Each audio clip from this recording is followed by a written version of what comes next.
Assalamualaikum warahmatullahi wabarakatuh. Sahib-sahib Al-Mukri TV yang sedang menonton video ini, terima kasih sudah menyempatkan waktunya untuk mendengarkan suatu cerita, sebuah cerita atau kisah-kisah yang positif dan bermakna. Mana kisah positif yang bermakna?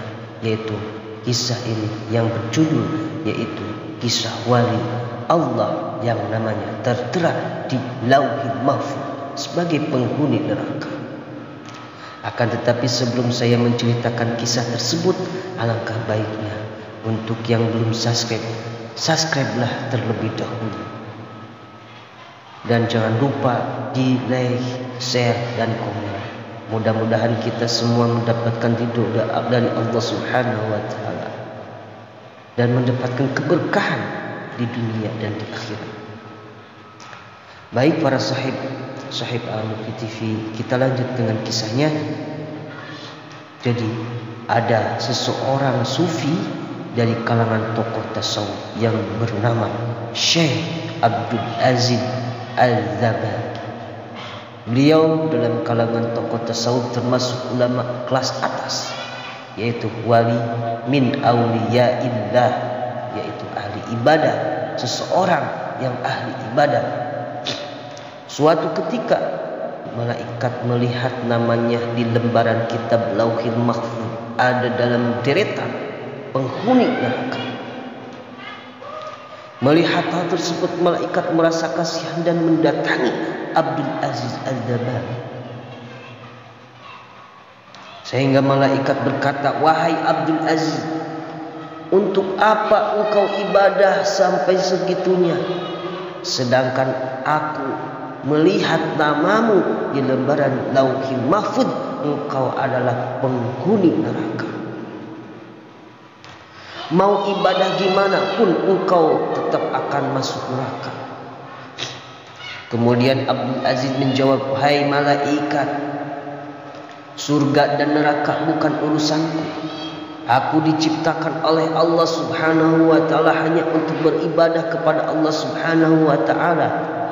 Sebagaimana Allah Subhanahu wa Ta'ala berfirman, "Wa ma khalaqtul jinna wal insa illa liya'budun."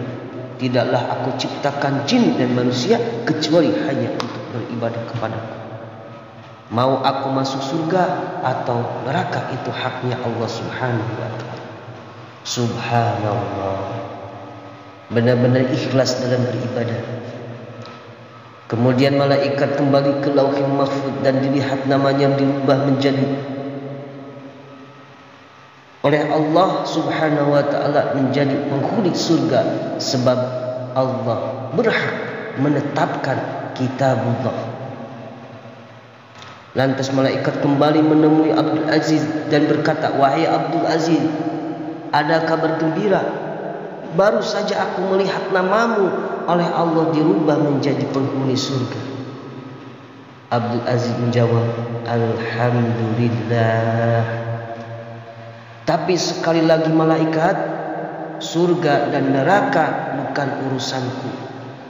Aku beribadah hanya untuk menggapai ridhonya Allah Subhanahu wa Ta'ala. Kalau Allah Subhanahu wa Ta'ala ridho aku di neraka, ya itu adalah tujuanku."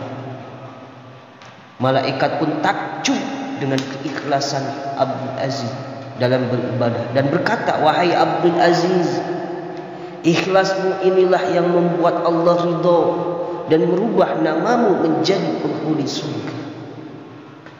Lantas Abdul Aziz bertanya kepada malaikat, "Kalau ikhlasku tadi yang membuat Allah ridho kepadaku, lalu kira-kira dosa apa yang membuat Allah Subhanahu wa Ta'ala murka kepadaku sehingga aku menjadi penghuni neraka?"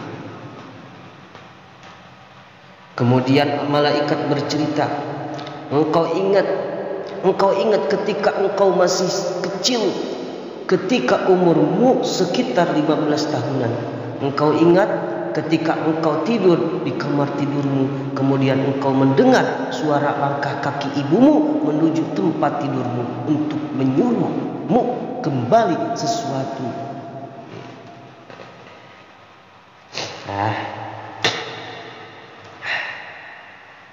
Kemudian engkau mendengar suara langkah kaki ibumu menuju tempat tidurmu untuk menyuruhmu membeli sesuatu di pasar. Karena engkau mendengar suara langkah kaki ibumu menuju kamarmu, lalu engkau berpura-pura tidur padahal engkau sudah bangun agar engkau tidak disuruh pergi ke pasar. Ketika ibumu membuka pintu kamarmu dan melihatmu masih tidur, ibumu merasa kasihan dan tidak jadi menyuruhmu ke pasar. Sebab itulah engkau berbohong kepada ibumu. Allah Subhanahu wa ta'ala murka dan menjadikan namamu sebagai penghuni neraka. Mendengar cerita dari malaikat, Abdul Aziz pun beristighfar memohon ampun kepada Allah Subhanahu wa ta'ala. Semenjak kejadian tersebut, Abdul Aziz Ad-Dabbagh di sisa umurnya tidak pernah berceramah, bertausiah,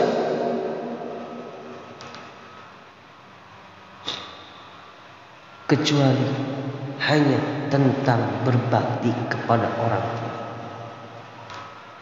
Setiap orang yang datang kepada beliau selalu diwasiatkan untuk berbakti kepada orang tuanya.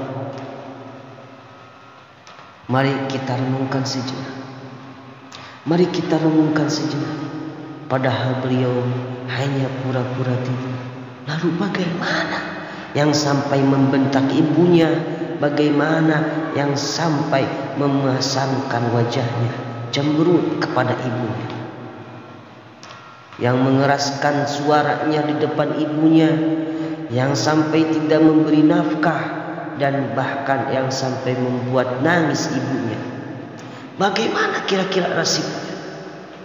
Mari kita belajar sama-sama untuk lebih berbakti kepada orang tua kita, baik yang masih hidup ataupun yang telah wafat.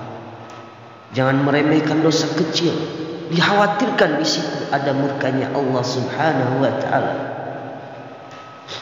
Jika tangan kita masih sulit untuk berbuat baik padanya, maka ringankanlah lisan kita untuk senantiasa mendoakan kedua orang tua kita.